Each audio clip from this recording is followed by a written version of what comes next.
pledge. I pledge allegiance to the flag of the United States of America and to the republic for which it stands, one nation, under God, indivisible, with liberty and justice for all.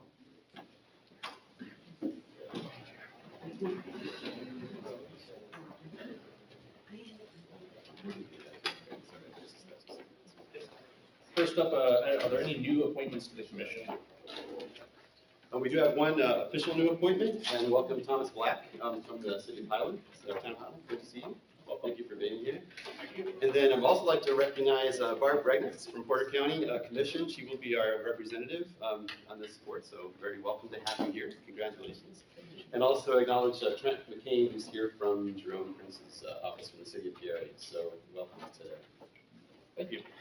Roll call. Yes. Kyle Allen. Dwayne Arndt. Jeanette Baps. Present. Janet Beck. Present. Jeff Benson. Present. Jim Biggs. Thomas Black. Here. Kevin Brightsky. Here. Charlie Brown. Robert Carnahan. Here. Bill Carroll. Anthony Copeland. Don Kraft. Here. Josh Wayne Denham. Present. Tom Dermody. Present. John Derwinski. Dinah Dubras. Present. Denise Ebert. Present. Bill Emerson. Here. Robert Forster. Here. Richard Hardaway. Here. Tony Hendricks. Jack Geralds. Here. Mike Jessen. Justin Keel. Present. Scott Keenan. Andrew Curis. Here. Robert LeMay. Sue Lynch. Present. Thank you. Sheila Matias. Tom McDermott. Lori Mercer. Here. Wendy Miss. Present. Mike Molenauer. Edward Morales. Matt Murphy. Dwayne Perry. David Peeler. Jim Pressel. Jerome Prince. President Potsy. Rick Rifa. Here. Tom Schmidt. Here. Angie Scott. Brian Snedcord. Steve Spivak. Gerald Swets. Sharon Zuido. Here. Mary Tanis. Here. Jim Tunn. Present. George Topple. Present. John Yelkich.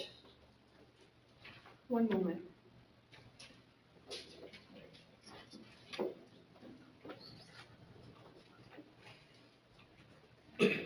$26. One short. We do have a quorum of the executive board, correct? Yes. Yes. Okay, so we will be able to proceed with a meeting of the executive board. We're gonna probably have to kind of wing it here. If we do get one more person though, then we're good to go and we can vote as a full commission. So in the meantime, the only votes being taken will be by the executive board. Next on the agenda is public comment. Are there any public comments? There are not. Moving on to the approval of the minutes from the October 20th meeting. Are there any additions or corrections? Is there a motion to approve the minutes? So moved. Second. Motion by Mr. Tunn, second by Mr. Hardaway. Is there any further discussion? Hearing none, all those in favor say aye. Aye. Those opposed say nay. The ayes have it and the minutes are approved. Under the report of the chair, my main thing for you today is on page 4 is the meeting calendar for 2023. Can I take a comment? Yep, You go might. ahead. So just for those particularly coming new onto the commission and all, are newly here. So the dates in bold on this calendar are the 4 full commission dates where we schedule a full commission as we is attempted to do today, although being one short. These meetings are always on the 3rd Thursday, except for in December, we move it up because of the holidays and whatnot, hence why we're meeting today and not next week. You are always welcome as a full commission to attend the executive board meetings as well, and as many of you sitting here often do, which is wonderful because we always have great discussion. Even though those executive board meeting days are just a vote from the executive board, who we usually sit up here. So although the only real kind of expectation for the rest of the full commission that's not on executive board is for these bold meeting dates, you are more than welcome and encouraged to come to all of them, because there's always good stuff to be discussed. So just wanted to point that out as you mark your calendars for the next year. And it's worth emphasizing that the January 19th meeting has some important business. It does. So yeah, so there are a few things that only the full commission can vote on by state statute. And those include the slate of officers, which happens in January. So we need a full commission in January to elect the new officers and the executive board for for that year. The other things that need to be voted on by a full commission and can't be voted on by the executive board are, unfortunately, two of those are on today's agenda. So one of those is the 2023 budget for NERC. So unless, as our chair said, unless we have another commissioner join us late, we're not going to be able to vote on the 2023 budget, which means we will be going into the 2023 budget year without a budget until the January meeting. I don't really need a budget, do you? Yeah. I'm sorry to say that this would not be the first time that's happened. It's not ideal, as you can appreciate in your own situations. We have to keep everything steady except for salaries going into the next year. But that's what will need to happen if we can't vote on that today. The other item is regarding executive director, and that was also on the agenda today, so that will need to wait as well. The fourth item, in case you're keeping track and curious, because I said four things, are bylaws or those kind of changes to the NERC commission. So those are the four things that we have to have a quorum of the full commission to vote on. So unfortunately for Mayor Dermody, since he chairs our Finance and Personnel Committee, his two items, unless we get another person, will have to be postponed until January. You're on a roll. Keep going into your. Oh, great. Okay. So I'll make this quick, and I think a lot of you probably are aware of this already. With the whole emphasis on infrastructure, with the bipartisan infrastructure law that was passed by Congress, there is a whole new broad focus on infrastructure beyond what we might typically think of things being physically built. Well, I guess this what I'm about to say is physically built as well, but we tend to think of that in terms of roads and bridges and that sort of thing. There's a lot more emphasis on broadband now and the importance of those connections, as we all knew during COVID and how challenging that was for a lot of folks. Dennery Kane, our Economic Development District Coordinator, is always quick to point out the Affordable Connectivity Program for those that are of a certain income bracket to be able to receive internet service, and we like to always get that out there, that's an option. We have flyers out in the lobby, and we've tried to help promote that. But I want to promote another aspect of broadband that needs to be on your radar, and that's the Federal Communications Commission map of broadband that is just recently released, where they have assessed broadband connectivity for the entire country. And the issue for Indiana, and why I'm bringing this to your attention, is well worth pursuing in this handout, which comes from the Office of Community and Rural Affairs, so OCRA. They are leading a cause for trying to make sure that the FCC's assessment of broadband connectivity in Indiana actually matches reality. And there's a concern that the maps that have been released may not reflect what the actual communication speeds are that you're able to get in your communities or in rural areas in particular. And so what OCRA is asking, and what you can see on the QR codes and whatnot from this handout, and we can send this out later too if you didn't get a copy and post it on our website. There is a whole process for challenging that map from the Federal Communications Commission. And the information, there are QR codes and links on the back, and again, we can send this out to you. If you literally can look up your own address, assess what they rate the broadband connectivity is for that location, and if it doesn't match your reality for broadband, there's a process to challenge that. And so OCRA is actually asking for folks to check that map and be able to let the FCC know if that's not an accurate assessment of your speeds that you receive for internet connectivity. And the upshot of that could be potential funding availability, as that bipartisan infrastructure law has money for broadband, but it's largely, so many programs in that bill have not been determined yet because they're working on rulemaking and how do these grants become available. And this is one of them. So the money that's maybe available to your community for potential broadband, you may not have access to as much as you may need if the data that the FCC has doesn't match what the reality is in your county or municipality. So that's why Oker is asking for you to check the speeds on this and go ahead and go through it's not very complicated, but to go and challenge the FCC's assessment of your speeds. Does that make sense? I hope that does. This is in the handout. There's website links, and we can send that out to folks after the meeting too, to make sure you have the clickable links if you don't use the QR codes. Oh, sorry. There's an app that is pre-tested that the National Association of Counties, I think, funded. And so you download it and it tests your broadband speed and compares it to the FCC. So you can. Thank you. Yeah, exactly. Yeah.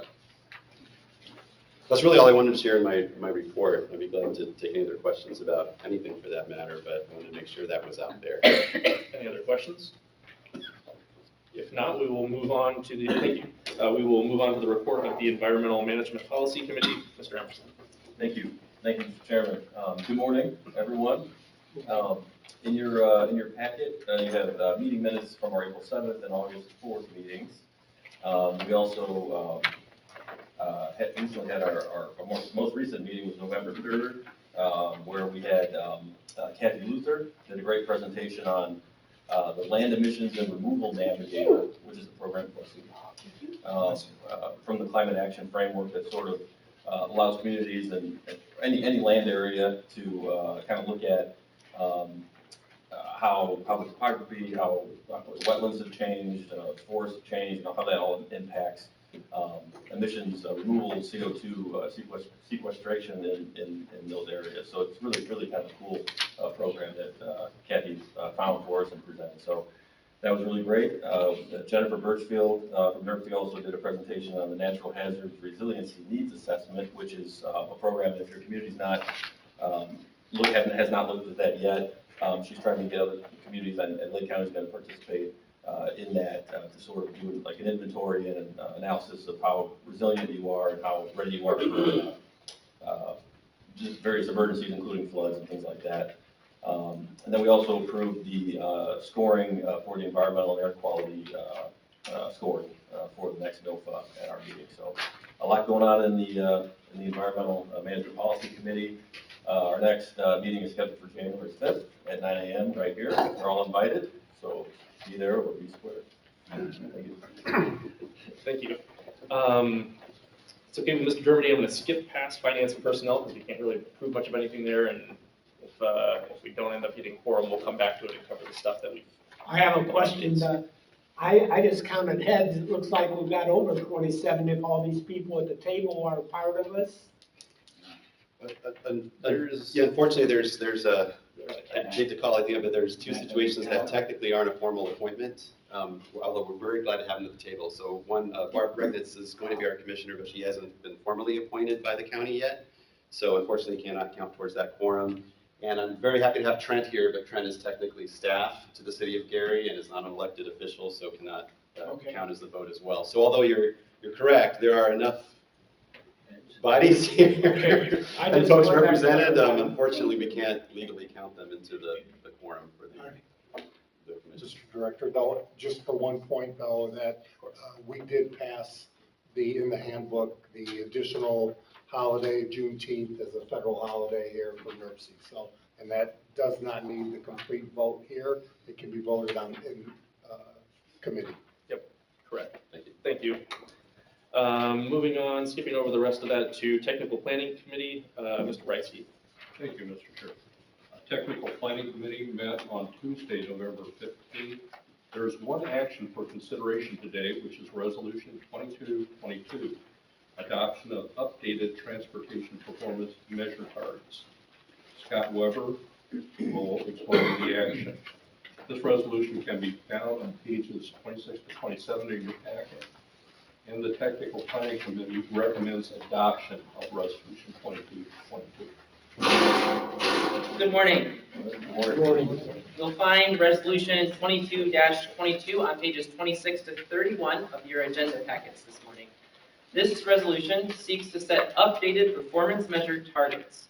This resolution went before the Surface Transportation Committee on October the 18th and the Technical Planning Committee, as mentioned, on November the 15th, where it received a favorable recommendation to this commission. These performance measure targets that are all seeking to be updated are federally required. meaning that NERC is required to include them in our core planning documents. Those are the NWI 2050 plan, as well as the fiscal years 2022-2026 Transportation Improvement Program. So the tables on pages 28 to 31 show how the text in these core planning documents would change based on updating these performance measure targets. These performance measure targets cover the areas of safety, air quality, pavement and bridge condition, travel time reliability, and freight movement.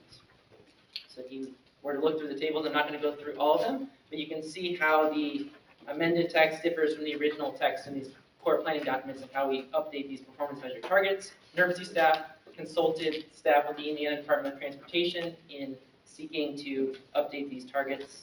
So if you have any questions, I'd be happy to answer them. And the requested action before you today is an adoption of Resolution 22-22. Does anybody have any more questions for Mr. Weber?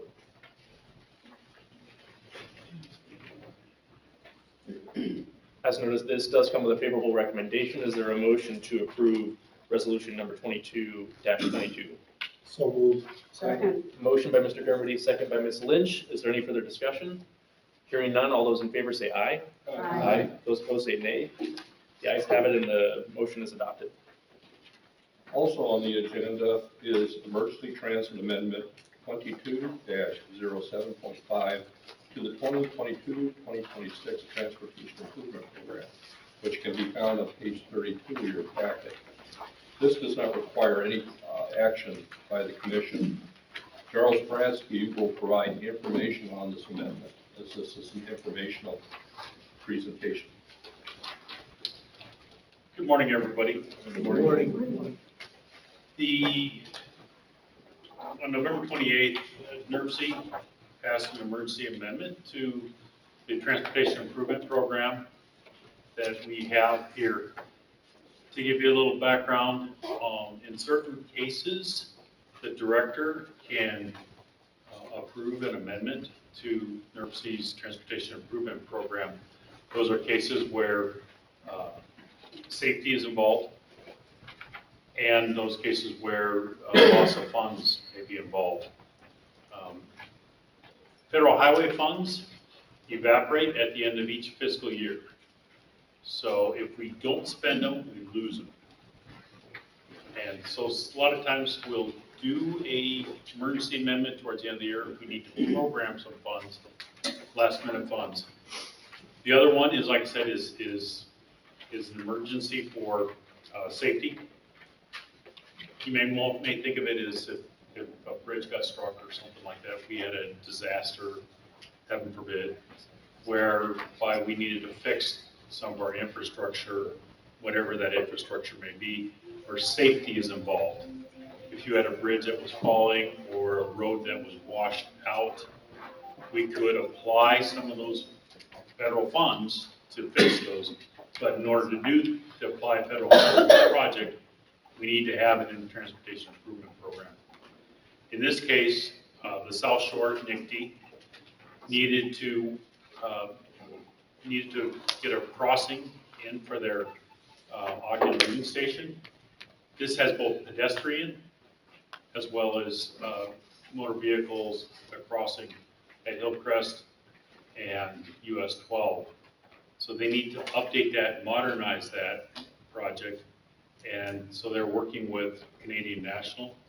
And in order to get Canadian National, they had to get a contract on board. In order to access those federal funds, they needed to have it in the tip. So NERC staff worked with Ty and myself worked together, and we put together this emergency amendment. What I am doing today is just informing you that we are spending our federal dollars on a safety project, and we have instituted and got it into the tip. Are there any questions? How many dollars are you talking about for this particular project? This project, if you look on page 32, and page 33 is the actual project of today's packet. There's $1.5 million for this signal upgrade.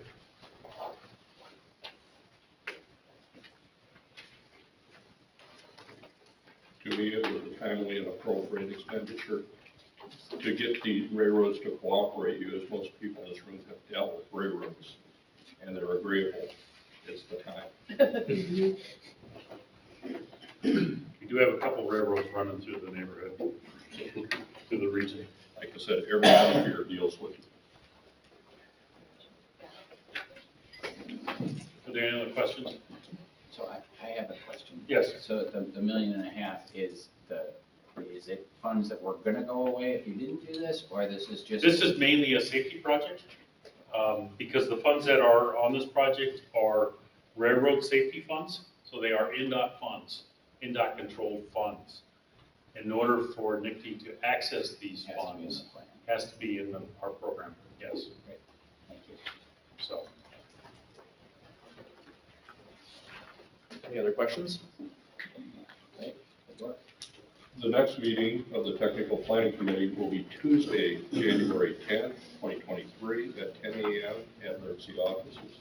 You're all invited. This concludes the report of the Technical Planning Committee. Thank you very much. Up next is the NERC Economic Development District report. Ms. Dennery. Great. As dinner is coming up, I'm sorry, these are heavy. But I'm gonna pass these around as well, and if there's more that are here, feel free to send those back. I don't know that I need to set you up for it, but we have discussed at this body before the Economic Recovery and Resiliency Plan, which we received funds via the CARES Act to our Economic Development District, which was the designation we received from the U.S. Economic Development Administration in 2019, just before COVID. And so this is one of the products that those dollar amounts were used for. And we received the final now plan from the consultant, and that's what Henry is going to put before you right now. Good morning, thank you. I'm going to give you kind of a high-level overview of this plan. I do encourage you, it's not an extensive document, it's 25 pages, so please do read it. And if you have additional questions, please don't hesitate to reach out to me. The first thing is I think it's important to differentiate between the terms recovery and resilience. Recovery is basically a short-term process that occurs after an economic disruption in order to return the economy to its previous condition. Resiliency, on the other hand, is a longer-term process of cultivating an economy that is strong enough to withstand or even avoid catastrophic events. So the purpose of this plan was to address both recovery and resiliency. And we'll get into that as we go through the action plan. Essentially, our consultants, TIP Strategies out of Austin, Texas, undertook a three-step planning process. They began with data gathering. They then took that data and examined it and transformed it into strategic recommendations. And then lastly, they developed an action plan that translates those strategic recommendations into reality.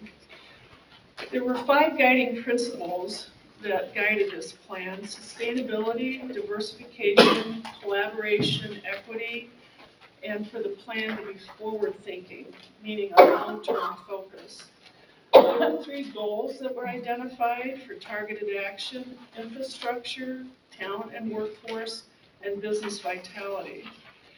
The first planning step, data gathering, on NERC's website under the Economic Development tab, if you go to the page that's associated with economic resiliency, you'll find the NERC Economic Explorer. And this is a fairly robust data site that describes the health of each county. And I encourage you to look on that. There's a wealth of information on there.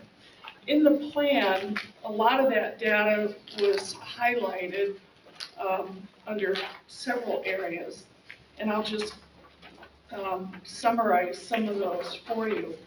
It acknowledges that we have had slow population growth since 1990.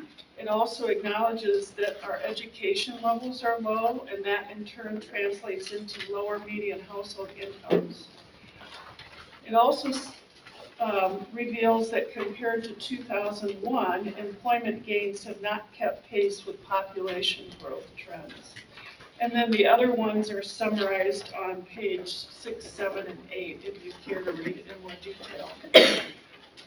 Of more interest, I think, was the occupational risk tool. That's on page 9. And basically, it looks at those occupations that are likely to be affected by public health and economic crisis. And what's a little bit surprising, perhaps, is that 44.4% of workers in the NERC region are in the high risk to earnings and personal health quadrant, which of course is not where you really want to be in a pandemic.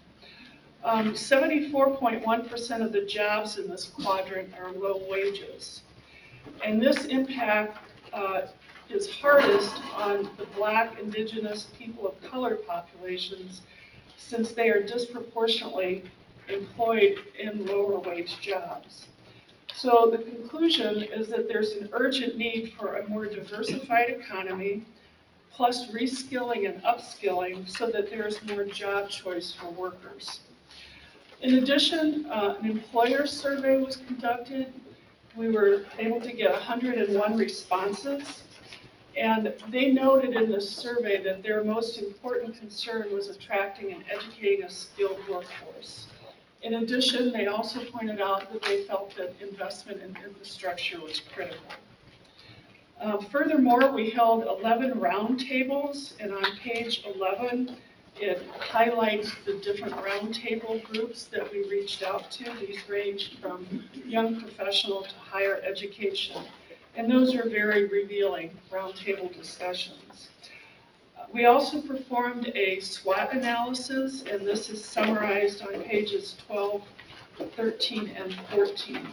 I don't think there were any surprises in that. We've done SWOT analysis before, and that tracked with the results from prior ones.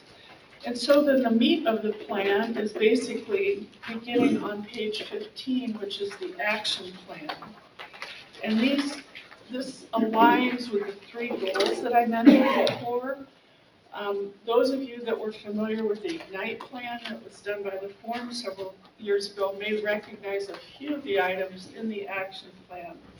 And that was probably because it was worth reinforcing that those still need to be done. So I'll just quickly cover some of the highlights from that. Under the infrastructure category, action plan item was to advance the Midwest Quantum Corridor, improve broadband access, complete the South Shore Double Track project, provide accessible and efficient public transportation, and complete the trail system, as well as create more shovel-ready sites for development. Under the talent and workforce category, it noted that it was important to do a better job of retaining our post-secondary graduates, also to align workforce training with employer needs, grow the talent pipeline for high-demand jobs, increase collaboration among workforce development service providers, as well as attract skilled talent from outside the region. Under the last category of business vitality, the recommendations were to strengthen the entrepreneurial ecosystem, to expand and promote the relatively new Northwest Indiana Biz Hub, to educate businesses about resiliency and disruption preparation, to support women and Black, Indigenous, people of color business programs and services, to expand childcare, and to continue to attract and retain the 5 industry targets identified in the IGNITE plan, and then to develop new revolving loan funds to meet the needs of those 5 targeted industries. And this action plan was then ultimately translated into an implementation matrix. That's not part of this plan, it's a separate document, but there's a timeline associated with that implementation matrix, as well as the assignment of a responsible party. So that's currently what we're working on, is reaching out to partner organizations such as the Center for Workforce Innovation, the Northwest Indiana Forum, United Way, and others, and talking to them about which of the items within the implementation matrix would they like to lead the charge on, and what anticipated time frame might be assigned. Some are short-term, some are long-term. So that's essentially a summary of this Economic Recovery and Resiliency Fund. And I'd be happy to answer any questions. I might mention real quick, I mean, feel free if you have questions or any comments, but if you did not receive, we only have so many of these printed versions. If you did not receive a copy, there was a link to this document in the agenda packet.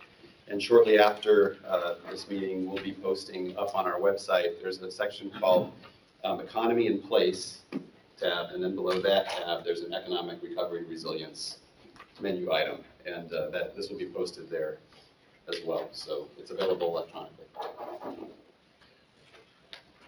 So I think the acceptance of the plan is, We're looking for a motion to accept the Economic Recovery and Resilience Plan. Is there such a motion? Motion to approve.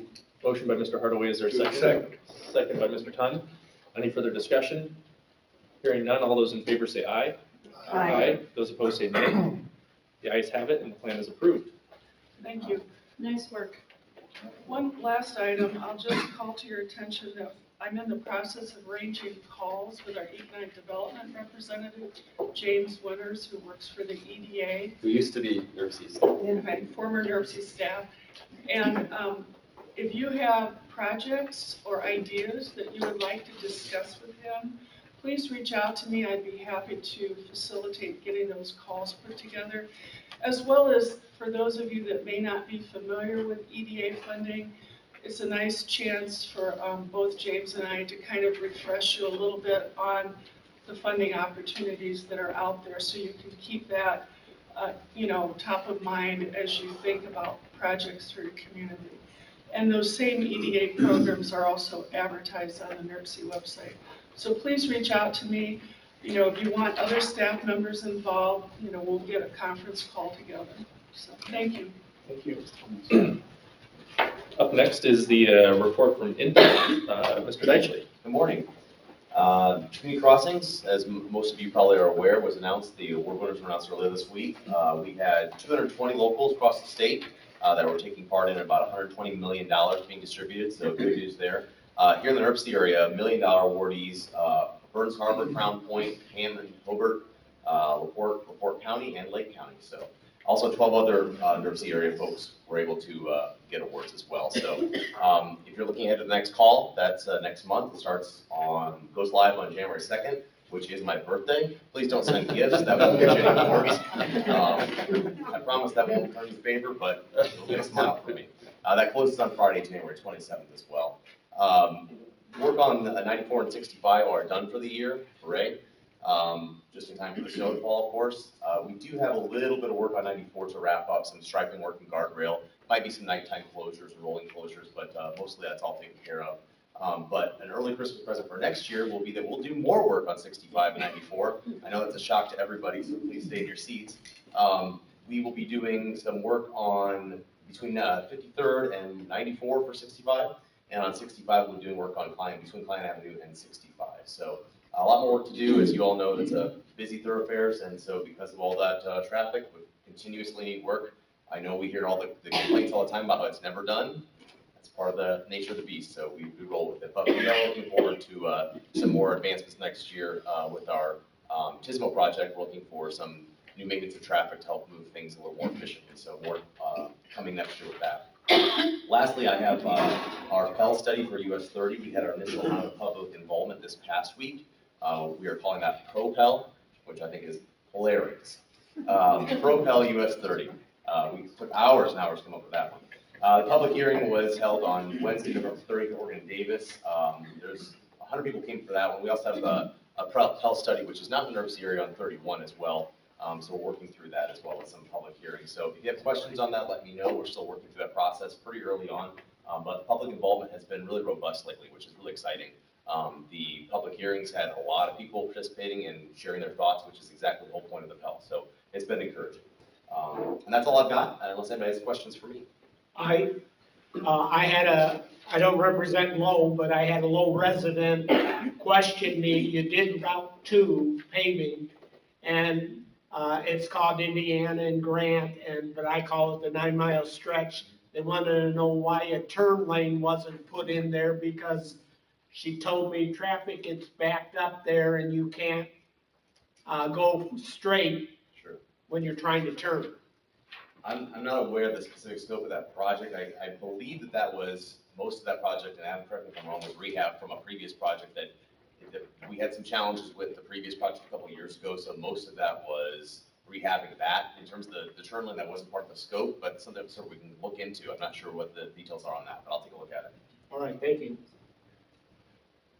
And Matt, I had the recent announcements for the CCMG, that was the 2022-2? That's right. Okay, so, and then the one that's coming up in January is the 2023-1. Right. Any other questions? There are none. Thank you very much for your report. We'll move on to other business. Is there any other business? No other business, are there any announcements? I would announce that my Cedar Lake Chamber of Commerce, we copied Steger, Illinois on putting trees in for Christmas, all decorated. This year we had 150 trees and 20 more people wanting, so we're looking for other spots. And I know Lowell copied us, and I know Crown Point now is doing trees, but it's becoming a festive event. And if you're in Cedar Lake at night, come through and look at all the Christmas trees, 150 of them. Nice. Any other announcements? Yes. Yes, a lot of you belong to AIM. One of the arms of AIM is Redevelopment Association of Indiana, and we have produced an excellent video on TIF districts and explaining to them. And it'll be available on a thumb drive through Redevelopment Association of Indiana. Worthwhile. I have shared it with the school boards. They're really grateful because a lot of people don't even understand TIF. And a lot of school boards really object to the TIF projects that we have in municipalities. But this thumb drive will be available through Redevelopment Association of Indiana. Please avail yourself of that. The other thing is we really need to work on something for the Westlake Corridor project because we're getting a lot of people that are moving in from Illinois, and we have to set up these traffic patterns because it's just already, clogged every morning and every evening, so we need to work on that as well. Thank you. Thank you. Any other announcements? With that, we have reached the end of our agenda. Unfortunately, because we are still one person short of quorum on the full commission, we do have 2 items that are going to have to get carried over until January. Ty assures me there won't be a catastrophe, but we do really need quorum in January, so make sure you're here, arm twist any of your colleagues from other communities. We did our best. We were texting as many people as we could think of while we've been sitting here, and no dice. But thank you all for your attendance. Can I say this? So I just want to make sure, just thank you for your efforts to come. I know it's also disappointing when you make the effort to be here this morning and we're not able to include your votes, so thank you for that. I just want to reiterate, I know to some degree I'm preaching to the choir because you're all here, but Candy does, bless her heart, make a concerted effort to follow up with those. You get an email with a voting button, which she's tried to make it as easy as possible to register your attendance. Sadly, we did indicate, I'll just say we had 30 RSVPs that they would be present today. So clearly, we didn't reach that. So 4 of those that responded at least did not come. So I just, I know, I appreciate the choir, but just reiterated, sometimes we get asked, I wasn't able to make the meeting, did it make a difference? Yes, it makes a difference. So the answer is yes. So I'm just going to go ahead and say that. But with that, I just appreciate your efforts this morning, and as long as we're talking, let me just wish you all very Merry Christmas, very happy holidays, and thank you. You took my remarks. I'm sorry. Ditto, what'd he say? We all agree. We're adjourned.